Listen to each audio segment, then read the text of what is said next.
Yo les potes, c'est Badfish, ça y est on l'a fait, on est à Tahiti.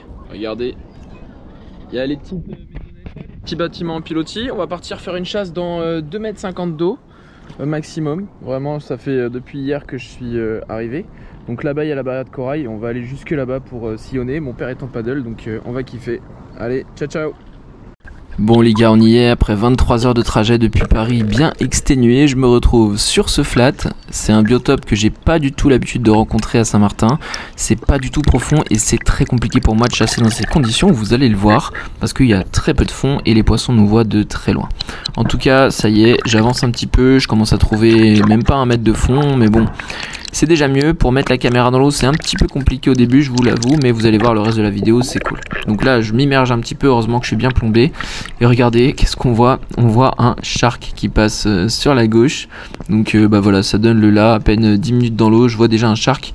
C'est quand même incroyable, il est magnifique.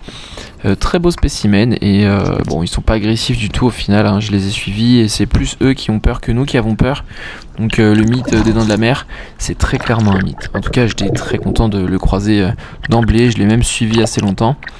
C'était cool.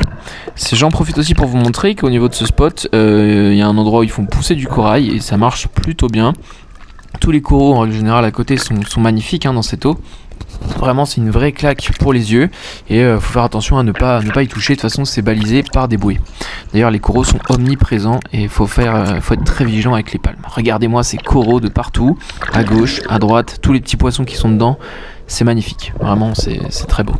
Bon, je m'immerge et je vais aller tenter un petit agachon, au final qui ne servira à rien. Je vais juste aller mater le concombre de mer parce qu'il est vraiment fat celui-là. Donc vous pourrez dire que dans ma vidéo vous avez maté mon concombre de mer, c'est vraiment un truc super. Trêve de blabla, je vais aller regarder un petit peu sous les roches ce qu'il y a et je me rends compte qu'il y a de jolis mérous. Alors un mérou rouge, je connais pas l'espèce ici sur Tahiti.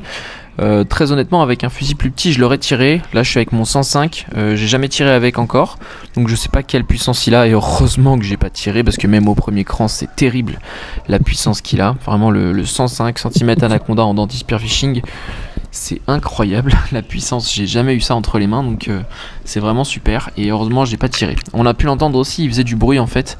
Moi j'ai fait du bruit également pour essayer de le réveiller mais il en a fait également donc bien sympa. Je croise encore un autre requin donc il y en a vraiment partout ici, c'est pour les yeux c'est génial.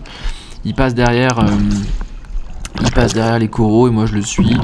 Donc je les suis un peu partout. Je me dis aussi peut-être que s'il y a un requin, il y a un gros poisson avec lui, peut-être une belle carangue, tout ça, je sais pas. Donc je commence à essayer de comprendre un petit peu comment ces poissons-là agissent. Pourquoi ils passent par là, est-ce que c'est juste qu'il y en a beaucoup ou est-ce qu'il est attiré par du bruit? Je ne sais pas, donc je regarde, je le suis, voir si je peux l'impressionner un petit peu. Mais vous voyez, il tourne pas dans ma direction, donc voilà, rien à craindre au niveau de ce poisson. Et vous pouvez constater que l'eau est vraiment magnifique. Mais c'est compliqué pour moi de chasser dans ces conditions parce que, voilà, 2 mètres de fond. Moi j'aime bien quand même plonger un petit peu, aller me poser et voir les poissons arriver. Et là, comme il y a une visibilité, bah, c'est une visibilité excellente, ce sont les poissons qui me voient. Donc là je suis un petit baliste, très mignon. Mais voilà, ici ça se mange pas, ça c'est tout petit. Donc on va chercher du plus gros poiscaille. Donc voilà. Je vous spoil le premier tir avec mon 105. Je vais aller m'immerger comme ça on voit mieux à la caméra et surtout je gagne en stabilité. C'est un poisson qui est très dur à pêcher, ça s'appelle un mou. Ça a de très gros yeux, c'est assez gris, regardez on le voit au loin. Et il est très loin et il commence à s'en aller donc je comprends qu'il faut que je tire. Et regardez, il a donné un tout petit coup de queue juste avant que je tire, j'étais un peu deg. Et j'étais très surpris de voir que la flèche elle allait jusqu'au bout, j'avais jamais tiré avec le fusil. C'est vraiment une très grosse puissance et quand j'ai tiré en fait bah, ça a carrément distendu le moulinet, enfin ça a voulu tirer du fil dans le moulinet qui était serré. Bon là je vous montre comment je recharge avec un fusil tête ouverte. Donc je place la flèche, je passe sous le petit coin devant le fusil à droite, il y a une rainure qui est faite exprès. Ensuite j'ai juste à chercher le petit tendeur là où on met le fil, une fois qu'on appuie sur la gâchette ça se détend. Je repasse pour faire un double tour pour avoir plus de fil. Je repasse devant, hop, et je viens le remettre sur la petite gâchette. En fonction, si besoin, je desserre le moulinet, ou alors je passe le fil et je resserre le moulinet.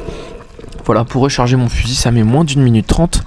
Je suis très content. Bon, après, il faut tendre les sandaux, mais ça c'est rapide. Alors au début, c'est galère parce que évidemment le fusil est un petit peu grand, donc ben voilà, c'est pas évident, faut prendre ses marques, mais 1 minute 30, 1 minute 45 pour charger un gros fusil comme ça, c'est l'idéal, et je suis content de faire ça assez vite, et je pense qu'à l'avenir j'irai encore plus vite. Donc n'hésitez pas à relire la vidéo, faire replay, parce que voilà, comme ça si vous voulez chasser avec un fusil d'étoupe verte, vous pouvez voir que c'est pas compliqué du tout.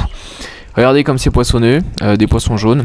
Encore une fois, n'hésitez pas, hein, tous les Polynésiens, à me mettre en commentaire le nom des poissons, ça sera utile sûrement pour les prochaines vidéos. Ils sont jaunes avec 2 rayures noires ou 3 rayures noires, ouais 3 rayures noires plutôt. Et ils sont très nombreux, hein, c'est quand même très sympathique. Ensuite on continue, donc un deuxième mot, un petit peu plus loin, comme vous voyez je me suis immergé depuis longtemps, j'ai pas mis toute la scène parce que c'est très long, je suis resté plus d'une minute dans l'eau.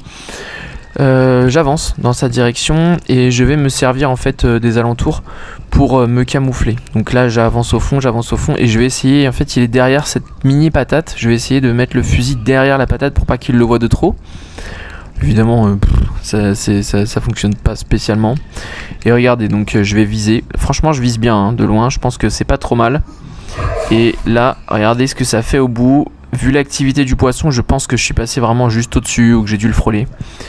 Pas de bol, parce que ça aurait été kiffant de taper ce poisson-là pour une première à Tahiti, sachant que c'est très compliqué à pêcher. Donc j'aurais vraiment kiffé. Ensuite, on continue cette chasse sous-marine dans cette eau magnifique. J'avais vu une queue et regardez, c'est une queue de carangue qui passe. Donc voilà, une petite carangue. J'ai cru qu'elle était vraiment plus grosse, c'est pour ça que j'avais déclenché la caméra, mais au final, il y a tellement des grosses carangues ici qu'il vaut mieux pas les tirer. Et là, regardez tous ces petits poissons bleus, ces coraux, c'est franchement magnifique. Vous avez une île incroyable, Tahiti quand même si là il n'y a pas beaucoup de poissons. Bon, je croise une petite raie léopard ou raie aigle, je sais pas comment vous l'appelez, moi j'appelle ça léopard avec les petits points blancs. Elle m'avait pas vu, elle était en train de grailler sur le sable, donc quand elle me voit, la voilà qui s'en va et qui prend ses ailes à grandes enjambées. En tout cas, merci de vous abonner les refs, c'est super sympa. J'espère que la série Un été incroyable en chasse sous-marine vous plaît. Et n'hésitez pas à venir vous abonner aussi sur mon compte Instagram. Voilà, comme ça je peux poster du contenu un petit peu différent, un petit peu sur le lifestyle, un petit peu plus sur là où je me déplace. Donc voilà, si vous voulez me parler en privé, c'est par là aussi également. Vous voyez que j'ai vu un autre requin, celui-là est un peu plus gros et il a eu un petit peu plus peur. C'est marrant, plus ils sont gros, plus ils ont peur. Donc là je suis sur le retour. Et sur le retour, comme vous voyez, c'est pas profond, donc j'ai du mal encore une fois à mettre la caméra immergée. Et je vais aller me stabiliser au fond parce que j'ai vu un mulet, une espèce de mulet avec des petites ailes jaunes là. Et bon, je me dis il faut quand même que je ramène un fiche parce que c'est un peu chiant de revenir bredouille en pêchant à Tahiti. Et le mulet en plus c'est pas mauvais, donc hop, let's go, je tire. Alors je visais l'autre et comme j'ai un peu du mal à viser pour l'instant avec le 105, bah j'ai touché l'autre. Donc nickel, premier poisson, mulet. Les gars, me fusillez pas en commentaire. Je vous avoue que j'ai chassé que simplement 1 heure. Et comme c'était un peu galère, bah, un peu galère au niveau profondeur, je veux dire. Voilà, je me suis dit, let's go, un petit mulet. Et du coup je lui ai craqué la tête, je lui ai jeté la tête pour qu'il arrête de bouger. Je savais pas trop si ça allait attirer les requins, mais bon, il y a quand même des gens sur Tahiti qui m'ont dit pas de soucis, les requins ici ils font rien. Bon, je suis encore dans très peu d'eau, 50 cm même pas, et je vois encore un autre mulet. Je me dis bon allez, pourquoi pas. Et regardez, je vais tirer sur ce banc, donc je repère le plus gros, qui est quand même un beau mulet. Au moment où la flèche part, bon bah je crois qu'il a tourné juste avant, donc c'est loupé, mais c'est comme ça. Les gars, les prochaines chasses seront bien plus belles. Je vous dis à très bientôt pour une nouvelle vidéo. Tchuss!